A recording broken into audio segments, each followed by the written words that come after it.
안녕하세요. 금요사건 파일 디바제식합니다.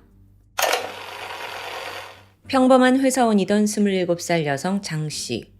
2005년 당시 그녀는 매일 설레는 나날들을 보내고 있었습니다. 2년 전부터 교제해오던 남자친구와 올해 10월 결혼을 앞두고 있었기 때문이에요. 예식장도 미리 봐뒀고 드레스도 맞추고 웨딩 사진도 찍고 정말 눈코뜰 새 없이 바쁜 시간들이었죠. 그러던 2005년 6월 24일 결혼식을 불과 4개월 남겨둔 무렵에 사건이 발생합니다. 그날 아침 8시 장 씨는 평소처럼 출근을 하기 위해서 경기도 성남시 상대원동에 있는 자택을 나서고 있었습니다. 보통 자동차로 출근을 하는데요. 이 동네가 골목이 좁아서 집 앞에 주차하기가 힘들어요. 그래서 인근 공영 주차장에 차를 대곤 했죠. 그렇게 10분 정도 걸어서 주차장 도착했고요. 다시 5층으로 올라가서 자신의 흰색 차량으로 다가갑니다. 이른 아침이라 그런지 주차장이 한적했어요. 또각또각 장 씨의 구두 소리만 들렸죠. 삑! 잠금을 해지하고 차문을 여는 순간 누군가 뒤에서 그녀를 덮쳤습니다.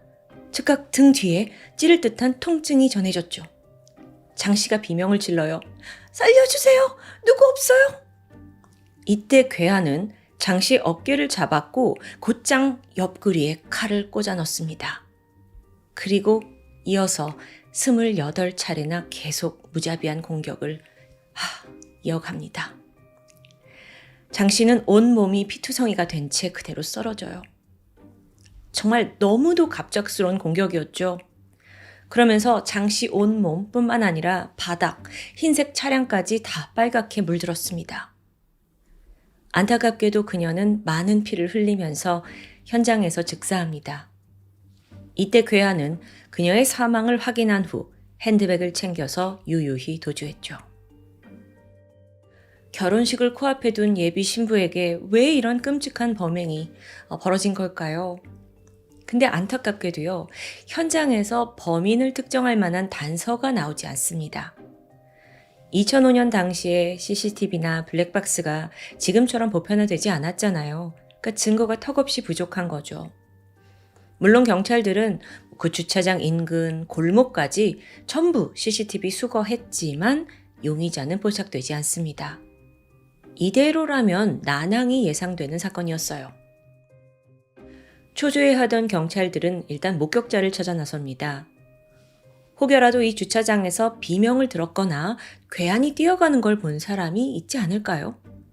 그래서 경찰이 현수막을 내걸고 제보를 기다리게 되는데 유의미한 목격담은 나오지 않았죠. 한편 경찰들은 이 범인이 왜 살인을 했을까 그 동기에 주목합니다.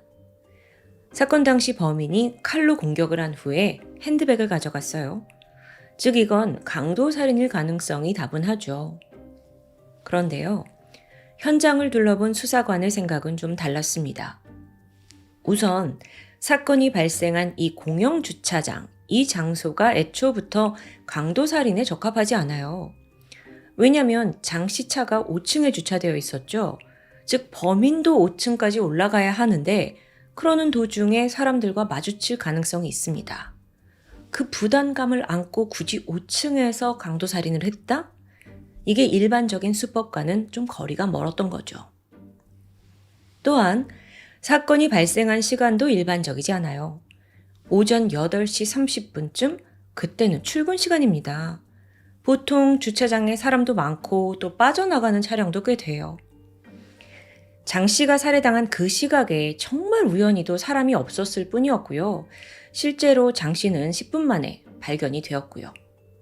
즉 강도의 입장에서 봤을 때 절대 여기가 범행을 하기에 최적의 장소가 아닙니다. 뿐만 아니라 장 씨의 몸에 남아있는 흔적도 이 사건이 단순하지 않다는 걸 암시합니다.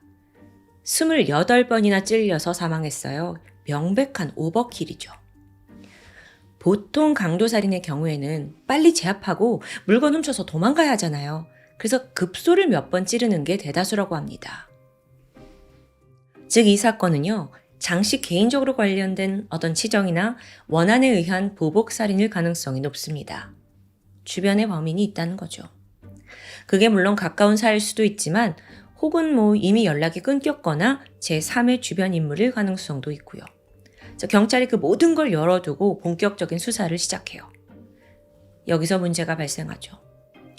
아니, 장 씨 주변에 좀처럼 원한을 가진 사람이 없는 겁니다. 결혼을 앞둔 27살 여성을 누가 그토록 죽이고 싶었을까요? 그런데 이때 경찰이 주목한 게 결혼이었어요. 만약 치정과 관련된 범죄라면 결혼이라는 게 기폭제 역할을 한 게 아닌가? 라고 생각한 거예요. 그러면서 의심의 화살은 즉각 피해자의 예비 남편 30살 지 씨에게 향합니다. 사건 발생 시각, 그는 이미 회사에 출근한 상태였어요. 알리바이가 확실한 거죠. 그럼 혹시 원한을 가진 다른 상대가 있나? 근데 지 씨 또한 평범한 회사원이라 얽힌 관계가 없습니다. 이쯤 되니까 경찰의 뇌리에 스치는 가설. 혹시 결혼이랑 관련된 제3의 인물이 존재하는 거 아니야? 주변인들 반경 넓혀서 조사가 진행되자 그 예상은 적중합니다. 30살의 여성 김 씨를 주목하게 된 거예요. 자, 김 씨. 그녀는 예비 신랑 지 씨가 이 피해자 장 씨를 만나기 전에 교제했던 전 여친입니다. 지 씨와 김 씨, 이 두 사람은 대학 동창으로 만나서 친구 사이였었는데 어느 순간부터 좀 관계가 깊어졌어요. 그러다가 2년 전인 2003년 7월 결혼을 전제로 본격적인 교제를 시작했죠. 당시 주변 사람들은요, 이 커플이 오래 알기도 했고 당연히 결혼할 거야 라고 여겼다고 해요. 굉장히 잘 어울리는 커플이기도 했고요. 김 씨, 그러니까 여자 김 씨도 당연히 그렇게 여기면서 자신이 약혼했다라는 사실을 주변에 공공연하게 알렸습니다. 당시 그녀는 중학교 교사로 재직 중이었는데 학교에서 약혼 사실을 모르는 사람이 없었을 정도라고 해요. 그러다가 돌연 지 씨가 이별을 통보한 겁니다. 그리고 두 사람이 사귄 지 3개월 만에 헤어진 거예요. 근데 여러분, 혹시 여기서 좀 이상한 점 눈치채셨나요? 예비 신부, 그 피해자 장 씨와 신랑 지 씨가 만난 건 2년 전이라고 제가 앞서 말했어요. 근데 전 여친과 2003년 7월부터 10월까지 연인 관계였다? 네. 남성 지 씨가 그녀와 교제 중에 바람을 핀 거예요. 한편 이게 김 씨 입장에서는 너무도 갑작스러운 이별 통보죠. 주변에다가 약혼할 거라고 다 말했는데 말이 안 되는 겁니다. 그래서 김 씨가 필사적으로 매달렸어요. 울고 불고 몇 날 며칠을 설득했지만 남자 지 씨가 너무 차가워진 거예요. 연락도 안 받고요. 그러던 어느 날 김 씨가 어떻게든 이 남자 마음을 잡아보고자 그의 집 앞에 찾아갑니다. 근데 이때 지 씨가 피해자 장 씨와 데이트하는 장면을 목격하고 만 거예요. 그렇게 자기한테 냉혈한처럼 굴더니 다른 여자한테 너무 지금 다정한 모습을 딱 목격한 겁니다. 김 씨는 속이 뒤틀리고 말아요. 그 이후로 김 씨의 삶은 그야말로 망가졌습니다. 덩달아서 또 직장인 학교까지 그만둬야 하는 상황이 생겨요. 모든 게 무너져 내리는 듯 했죠. 남자도 이별하고 직장도 없고 내 인생이 어쩌다 이렇게 됐지? 막 한탄을 합니다. 그게 또 슬픔으로 이어지고 또 얼마 후엔 아예 분노로 번졌죠. 어느덧 김 씨는 자기가 겪고 있는 이 모든 불행의 원인이 그 새로운 여자 장 씨 때문이라고 믿게 됩니다. 남친도 아니고 장 씨요. 점점 원망과 화가 막 걷잡을 수 없이 커져요. 그러더니 결국엔 그년만 없으면 돼. 그년만 없으면 그 사람 다시 나한테 돌아올 거야. 이렇게 생각하게 되는데요. 그러면서 김 씨가요, 직접 이메일을 써요. 그리고 장 씨에게 보내죠. 그 내용은 네가 사귀는 그 남자 나랑 오래된 연인이고 뗄 수 없는 사이야. 네가 헤어져야 돼. 막 퍼붓습니다. 근데 이게 먹히질 않았어요. 장 씨도 여기에 흔들리지 않는 거죠. 그랬더니 나 사실 임신했어. 그 남자 애를 베고 있다고. 이렇게 거짓말도 일삼습니다. 또한 남자 지 씨의 이름으로 직접 블로그를 운영했대요. 여기에 막 육아 일기를 올리고요. 이건 좀 섬뜩하죠. 그렇게 남자 하나를 두고 두 여자의 갈등이 심각해집니다. 이메일에서 둘 다 막 격한 표현을 쓰면서 언쟁이 벌어졌고요. 그런데 여러분, 되게 아이러니하게도 이 일로 인해서 오히려 장 씨와 지 씨의 사이는 더 단단해지는 듯 했습니다. 그러니까 남자친구는 이런 일을 겪고 있는데도 여자친구가 자신의 곁을 좀 든든하게 지켜주는 것 같았어요. 사랑이 더 깊어졌죠? 그러면서 두 사람이 결국 결혼까지 약속하게 된 거예요. 자, 여기까지 이렇게 세 사람의 관계를 파악한 경찰은 이 결혼 소식에 30세 여성 김 씨가 살인을 저지른 게 아닐까 의심합니다. 충분히 동기가 있어 보였죠. 근데 그녀를 섣부르게 용의선상에 두기에는 또 문제가 있어요. 왜냐하면 사건 당일 김 씨는요, 사실 현장에서 멀리 떨어진 곳에 있었다는 게 확인됐기 때문입니다. 아니, 그럼 이 사람이 아닌가?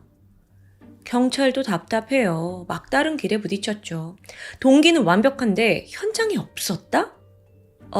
그럼 이거 혹시 청부살인 아니야? 즉각 수사팀은 김 씨의 인터넷 검색 기록을 추적해요. 그 결과 매우 이상한 점이 발견됐죠. 김 씨가요, 일명 해결사 넘버원 이 카페에 수시로 접속했던 게 확인된 겁니다. 이 카페가 뭐냐면 저희가 무슨 일이든 다 해드립니다 라는 슬로건을 내걸고 있는 소위 청부살인 브로커였던 겁니다. 충격이죠. 근데 이거 외에도 그냥 드나들었다는 증거 외에도 분명 뭔가 있을 건데 의심을 했고요. 경찰은 김 씨의 이메일을 살펴보게 돼요. 네, 거기에 살인을 청부한 내역이 남아있더라고요. 그 문구가 뭐였냐면 의뢰를 승낙 시 선수금 900만 원, 성공 시 300만 원 추가 지급을 약조함. 물론 여기엔 어떤 의뢰인지 언급은 없습니다. 근데 정황상 유추는 가능하잖아요. 심지어 김 씨는요, 그 선수금 900만 원을 택배로 전달했어요. 근데 여러분, 지금 이거 들으시면서 아니 이 모든 게 가능해? 무슨 청부살인 카페가 있어. 이렇게 의심이 들지 않으세요?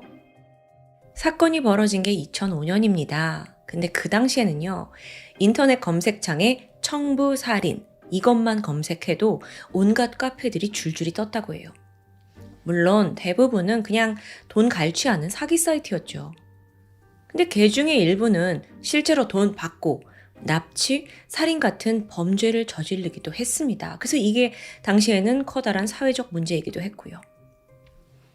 다시 사건으로 돌아와서 자, 이제 남은 건 그 문제의 해결사 넘버원 카페의 운영자 33살의 남성 현 씨를 검거하는 일입니다.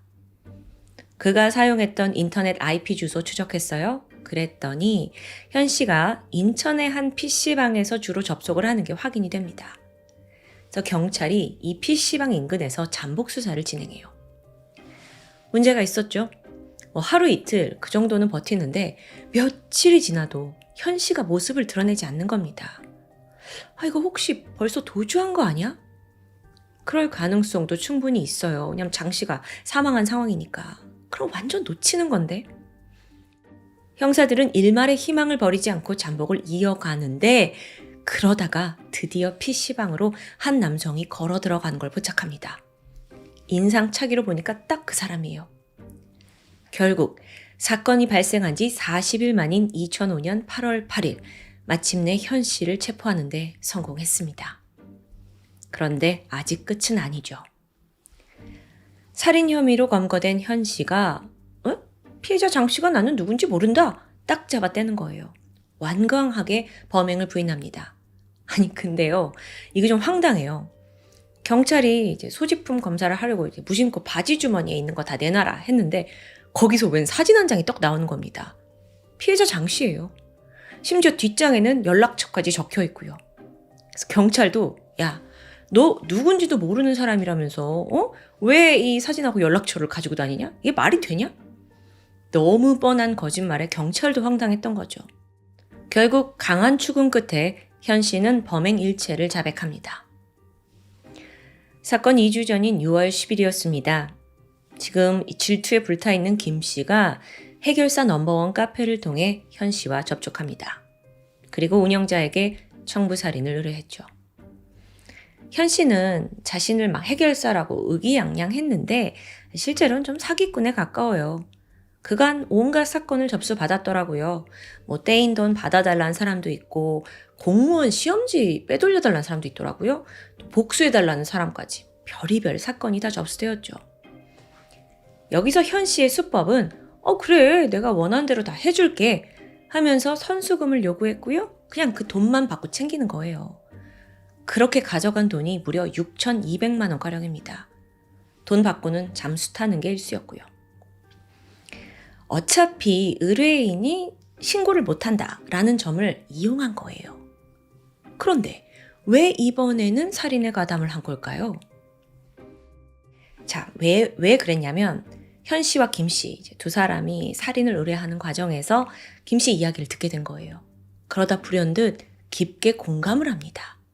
왜냐하면 자기 또한 사랑했던 여자에게 아주 크게 배신당한 적이 있었거든요. 그게 3년 전이었는데 동거녀가 현 씨의 친동생과 바람을 핀 겁니다. 그러면서 현 씨는 한순간에 여친도 동생도 잃게 됐고요. 배신감에 치를 떨었죠. 그리고 상실감이 너무 커서 오랜 시간 방황을 했다고 해요. 그리고 나서 이후에는 남녀 사이의 배신? 여기에 대해 병적인 거부감을 보였습니다. 그런 와중에 약혼자가 바람을 폈어요 라는 이 김 씨의 이야기에 자기의 처지를 대입한 겁니다. 그는 김 씨로부터 선수금을 받았고요. 또 장 씨에 대한 정보를 넘겨받았습니다. 그 여자가 어디 사는지, 어떤 루틴을 가지고 있는지, 그리고 장 씨를 죽일 만한 최적의 타이밍을 찾기 위해서 그녀를 밀착 감시하게 돼요. 또 중간중간 틈틈이 김 씨한테 이메일로 상황을 보고했거든요. 그게 남아있죠. 예를 들어 지금 장 씨 집 앞에서 잠복하고 있다. 미행 중에 놓쳤다.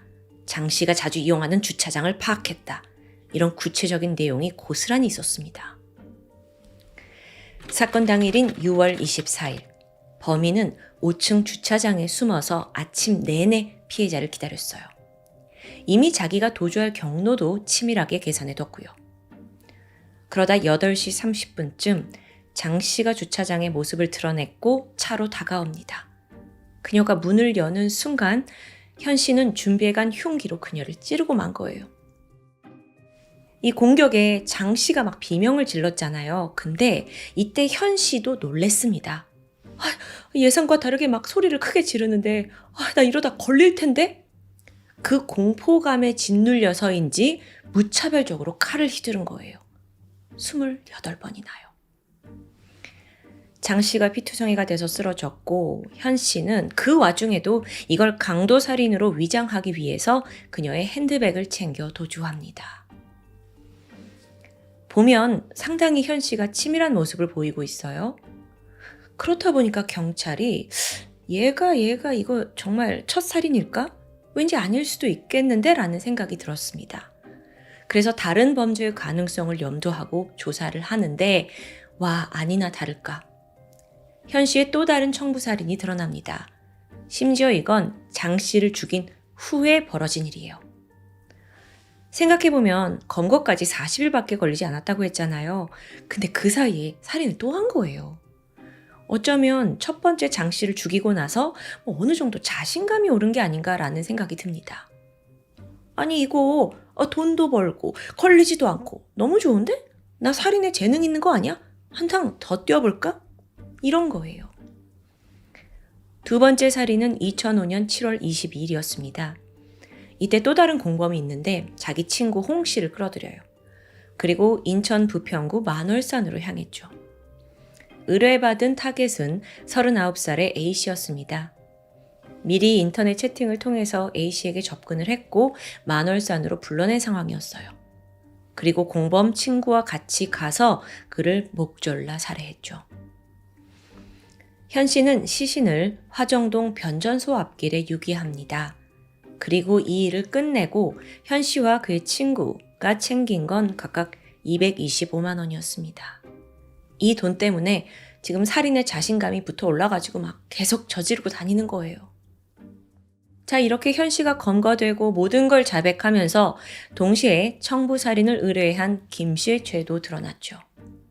그런데 김 씨도 뻔뻔합니다. 끝까지 무죄를 주장하는 거예요. 의뢰를 한 건 맞대요. 근데 자기가 죽여달라고 한 적은 없다는 거죠. 아니 제가 좀 손 봐주거나 혼 좀 내달라고 한 거지. 뭐 누가 이걸 죽이는 걸로 생각을 했겠어요? 막 이래요. 고래고래 소리를 칩니다. 근데 그 거짓말도 금방 들통났죠? 왜냐하면 알고 보니까요. 이 김 씨가 현씨 업체 이전에 다른 업체에도 청부살인을 요청했었다는 게 드러난 겁니다. 사건 한 달 전인데 다른 업체를 통해서 해달라, 선수금 보내라. 그래서 1,000만 원을 계좌로 보냈어요. 계좌로요. 근데 이것도 돈만 날리고 사기를 당했죠. 근데 이체한 내역은 고스란히 남아있었던 겁니다. 생각해보면 지금도 1,000만 원은 큰 돈인데 2005년은 더 어마어마한 돈 아닌가요? 근데 그런 돈을 날리고도 계속해서 장 씨를 죽이려고 또 청부살인을 요청했다는 게 너무 끈질겨요. 좀 이해가 안 가. 완전 자기 삶은 그냥 다 포기한 듯한 느낌이죠. 어쨌든 이제 이 모두에 대한 재판 결과가 남아 있습니다. 살인을 직접 실행한 현 씨에게는 무기징역이 선고돼요. 그리고 살인 교사를 한 김 씨의 경우에는 징역 25년형이 선고됐죠. 여기에 김 씨가 이거 과하다 라면서 항소를 하게 되는데요. 대법원이 그녀의 손을 들어줍니다. 최종적으로 그녀는 징역 15년형으로 감형이 됐고 현재는 출소한 상태입니다. 물론 이후의 행방에 대해서는 전혀 알려지지 않았죠. 인간의 가장 어두운 욕망을 노린 청부살인 범죄. 김 씨와 현 씨는 사람의 귀중한 생명도 돈으로 좌우될 수 있다고 믿었던 것 같습니다. 그렇게 고작 몇 푼에 사람의 목숨을 마음대로 앗아갔죠. 그리고 질투심에 멀어서 이렇게 자기의 인생을 완전히 망치고 말았습니다. 잔인무도한 비극, 성남 예비신부 주차장 살인사건, 금요사건 파일 디바제시카였습니다. 안녕하세요. 금요사건 파일 디바제시카입니다. 2015년 9월 24일 새벽, 서울 노원구 공릉동의 조용한 주택가에서 한 남성이 좀 이상한 소란을 피우고 있었습니다. 그의 정체는 군 복무 중에 9박 10일 휴가를 나온 20살 장상병이었죠. 일단 휴가를 나온 직후의 행적을 좀 살펴보면 전날 저녁 8시쯤에 친구와 함께 대학 축제에 참석했어요. 그때부터 포장마차와 편의점 등을 다니면서 8시간 가까이 술을 마셨죠. 그게 새벽까지 이어진 건데요. 이날 장상병의 모습은 단순한 술주정과는 조금 거리가 멀었습니다. 새벽 5시쯤 그는 술에 취한 상태로 어느 주택의 창문을 깨다가 발각이 돼서 막 도주를 합니다. 이 과정에서 손에 상처를 입기도 했죠. 그런데 이어진 행동이 더 기이해요. 이번엔 다른 집의 현관문을 막 두드리더니 도와주세요, 도와주세요. 도움을 요청하는 거예요. 마침 그 집에 이른 시각 아침 식사를 준비하던 70대 할머니가 계셨는데 웬 이 젊은 청년이 다급하게 막 문 두드리면서 도와달라 하니까 처음엔 그냥 내다봤죠? 근데 아무래도 이 사람이 좀 술에 취한 것 같거든. 그래서 할머니는 더 이상 대꾸하지 않았습니다. 그리고 20분 후 장상병은 또다시 다른 집에 침입을 시도합니다. 근데 이것도 실패로 돌아갔어요. 그렇게 지금 온 동네를 막 활보하던 중이었는데 5시 25분 어느 다세대 주택의 문 앞에 그가 서게 됩니다. 여기는 2층에 있는 가정집이었는데 철컥 장상병이 문고리를 들렸는데 뜻밖의 문이 손쉽게 열려요. 당시 이 집에 살던 사람은 36살의 남성 양씨 그리고 그의 약혼녀 33살 여성 박씨였습니다. 안타깝게도 이날 이 두 사람 모두 문을 잠그는 걸 깜빡했던 거예요. 장상병은 얻어 걸린 거죠. 그렇게 고요한 집안, 그가 집안에 들어서더니 곧장 주방으로 향합니다. 그리고는 부엌칼을 꺼내 들었죠? 당시 이 집 안방에는 예비신부 박씨가 홀로 잠들어 있었어요. 근데 장상병이 안방으로 들어가서 잠들어 있던 박씨를 공격합니다. 이 갑작스러운 공격에 박씨가 비명을 지르면서 깨어났죠? 그리고 이 소리를 건너편 방에 있던 양씨, 약혼남 양씨 또한 듣게 돼요. 곧장 안방으로 달려왔어요. 그런데 이미 참혹한 광경이 펼쳐져 있었죠. 근데 이게 지금 놀랄 틈도 없이 장상병이 이번에는 양 씨한테 달려들어서 막 칼을 휘두는 거예요. 두 사람 사이에 격한 몸싸움이 오갔는데 잠시 후 그나마 이 집주인 양 씨가 장상병을 제압하는 데 성공합니다. 근데 문제가 있었죠. 양 씨가 장상병의 흉기를 빼앗게 되거든요. 근데 이어진 막 옥신각신 몸싸움 과정에서 그 부엌 칼이 장상병의 폐를 깊숙이 찌르게 된 겁니다. 장상병은 현장에서 의식을 잃고 쓰러져요. 직후 양 씨는 두려움에 떨면서 밖으로 뛰쳐나왔습니다. 그리고 큰 소리로 도와주세요. 제 여자친구가 죽어가요. 누가 신고 좀 해주세요. 결국 경찰차가 현장에 나왔죠. 안타깝게도 양 씨의 약혼녀 박 씨는 이미 사망한 상태였습니다. 복부와 가슴 무려 10차례나 찔렸어요. 그럼 장상병은요? 그 역시 현장에서 사망 판정을 받았습니다. 자, 그런데 이때 현장에 온 경찰 입장에선 이것만 봐선 지금 누가 누구를 죽였는지 즉각적으로 파악하기가 힘들어요. 유일한 생존자인 양 씨가 두 사람을 모두 살해했을 가능성을 배제할 수는 없는 겁니다.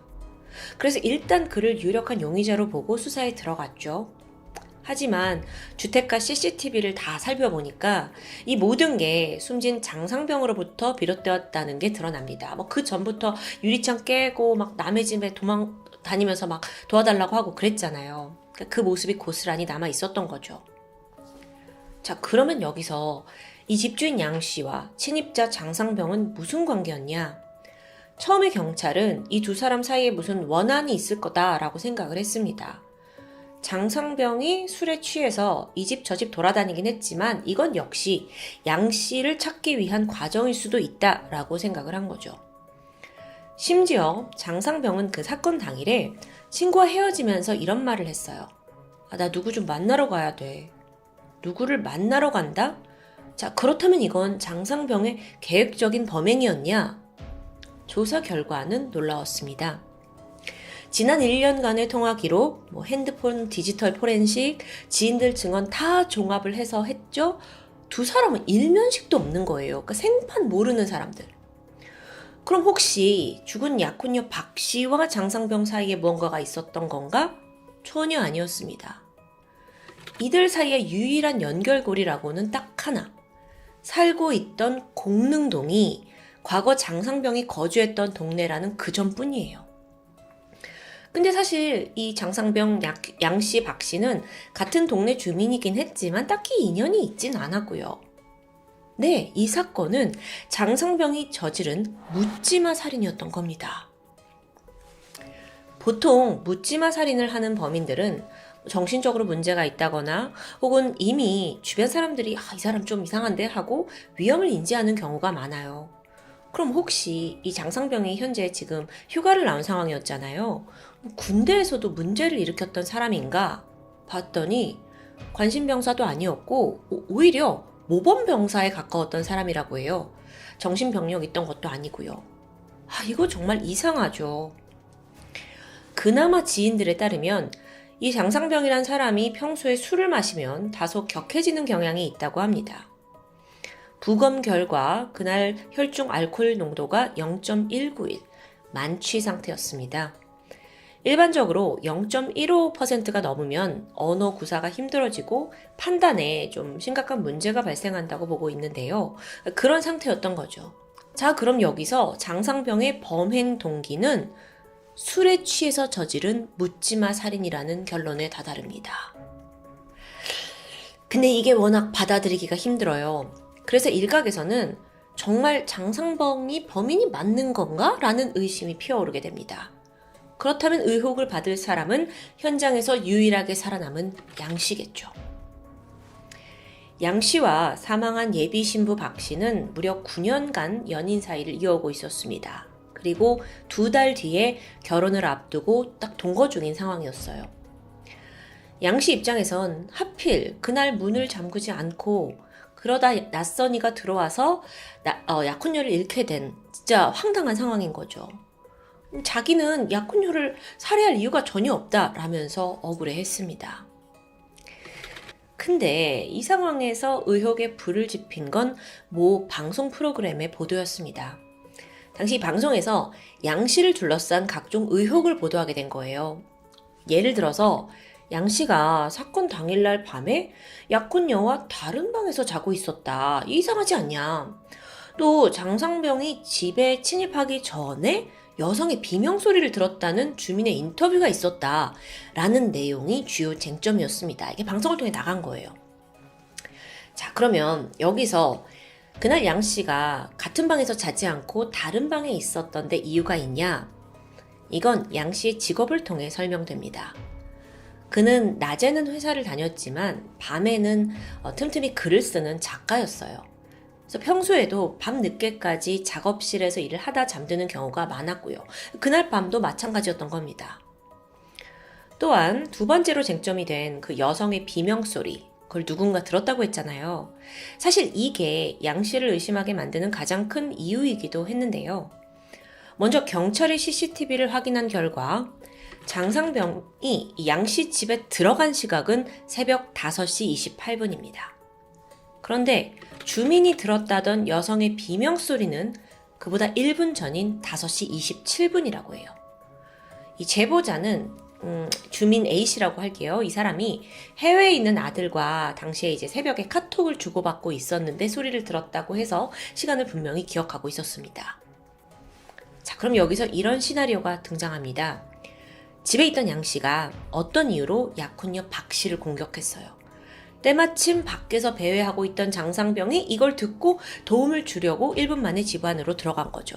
그러다가 결국 양 씨의 손에 죽임을 당했다는 플롯.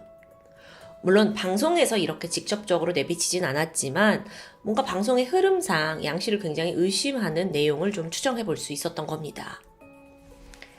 그러다가요, 결정적으로 이 주민 A씨가 5시 27분에 비명을 들었다는 진술 자체가 불확실한 것으로 드러났어요. 27분에서 30분 사이다라고 언급했던 거예요, 사실적으로는. 근데 이미 방송은 나왔잖아요. 그래서 이 여파가 굉장했습니다. 양 씨가 범인일 거다라고 의심하는 여론이 쉽게 사그라들질 않는 거죠. 여기에 더해서 이 방송이 나간 후에 양 씨가 분노에 찬 상태로 인터넷에 반박글을 올린 게 또 논란이 됩니다. 제목이 뭐였냐면 크크크 내가 그놈입니다. 공릉동 사건. 이게 말투가 좀 억울한 사람의 말투가 아니잖아요. 좀 과격하기도 하고. 그래서 네티즌들은 거 봐라, 남자친구가 좀 이상하다, 범인이다 라면서 그를 몰아갖고 비난하게 됩니다. 자, 여기서 사건의 진실을 밝히는 건 이제 경찰의 몫이죠. 양 씨와 장상병 중에 누가 진짜 범인인지 증거를 찾기 시작했어요. 곧이어 결정적인 게 포착돼요. 죽은 박 씨의 손톱에서 타인의 DNA가 검출이 된 거예요. 근데 이게 장상병의 것이었죠. 이러면 애초에 장상병이 이 박 씨를 구하기 위해 집에 들어갔던 거는 성립이 되지 않는 겁니다. 이미 숨져 있는 상태에서 장상병과 접촉했을 가능성은 희박하기 때문이에요. 오히려 박 씨가 장상병의 공격에 저항을 하면서 몸에 남은 것으로 볼 수 있겠죠.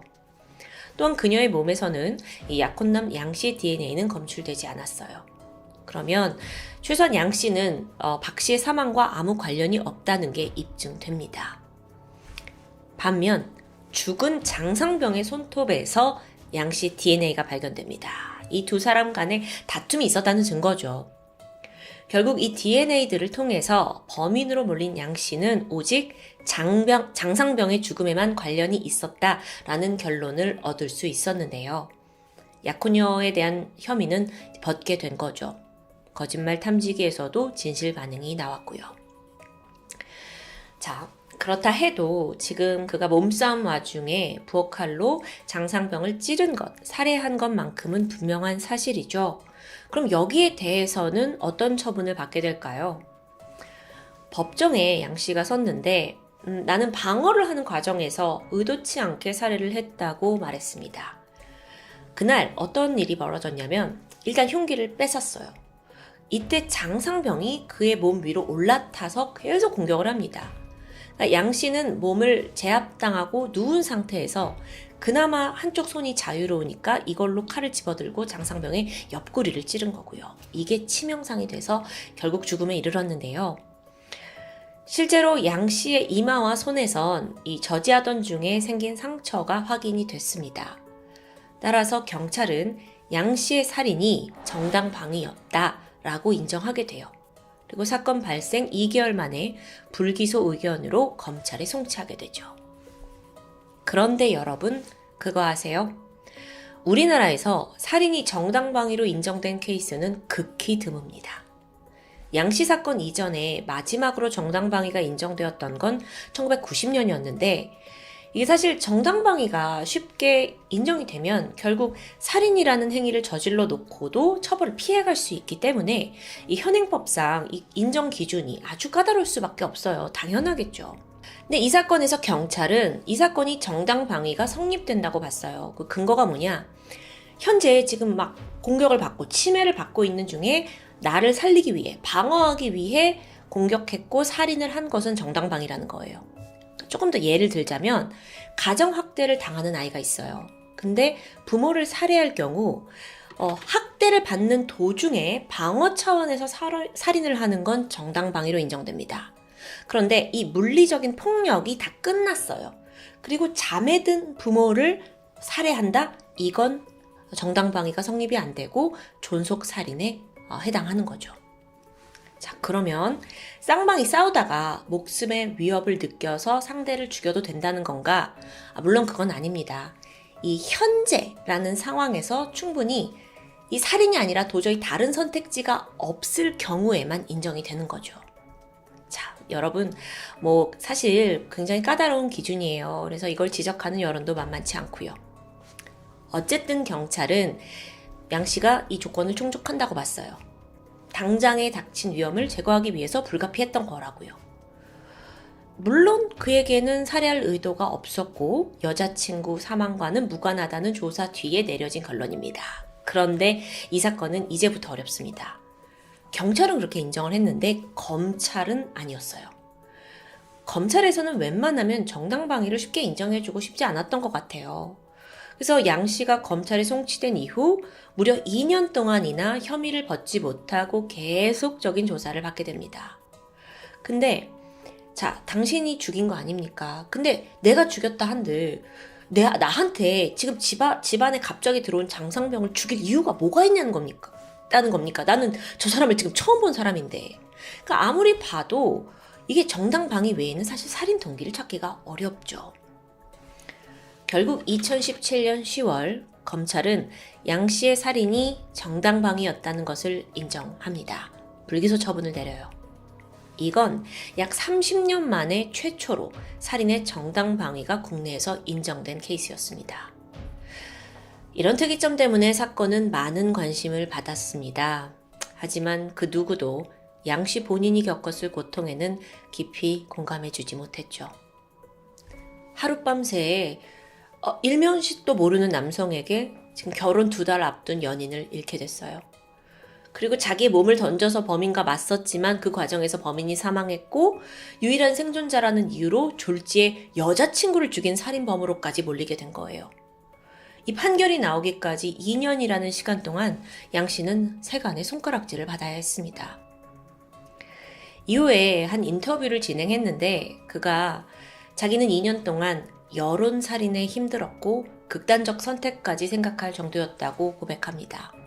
특히나 자신을 범인으로 몰고 간 그 방송 프로그램에 대해서 답답함을 호소했죠. 피해자의 직접적인 호소가 있었던 만큼 이런 탐사 보도 프로그램이 좀 신중하고 객관적인 제작을 해야 한다라는 생각이 드는데요.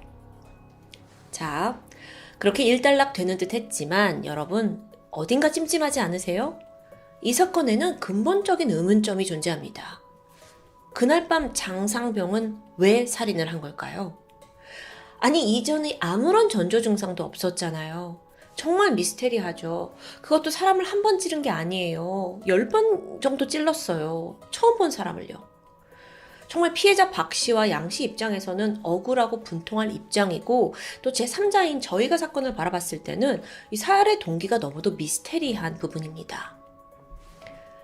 진실은 밝혀지고 정의를 되찾았지만 그 어떤 것도 유가족의 슬픔과 고통을 보상해 줄 순 없겠죠. 정말 한 사람의 인생을, 아니 두 사람의 인생을 송두리째 흔들어버린 악몽 같은 그날의 사건. 지금까지 금요사건 파일 디바제시카였습니다.